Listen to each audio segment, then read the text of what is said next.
Mm.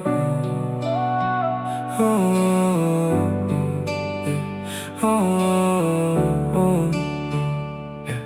Ngam tip Imei Ipa Jong Phi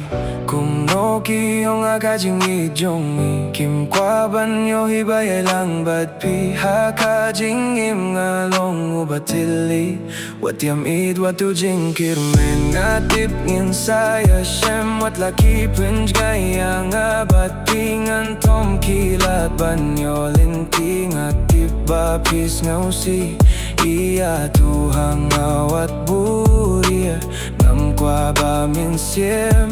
Jong Phi kan mong kum nong kir sang an long Wat la da pi ek tiang a hin rei pim yo jing suk sa tia ba kim muni mei pa yang a kim suk na ing Jong Phi na mar nga long u ba tili ngam la le ngan kong u ha ki nang ban suk ma pi hala shai la shis ngi hang a u ba du kim kwa Haba berkat-kat nongas ngau kim jing le na ing Jong Phi kan pin pang min siem bandu ya pi ngam qua ha jing im ale pi am kum ne haba nga don hang ne na binta Jong Phi jing ye na kloi ban shim ngak men haba pi suk min siem wat la da pi ek tiang a hin rei pim jing suk sa tia ba kim muni mei pa yang a kim suk na ing Jong Phi na mar nga long u ba tili ngam la le ngan kong u ha ki nang ban suk ma pi hala shai la shis ngi hang a u ba du kim kwa ban jan sha pi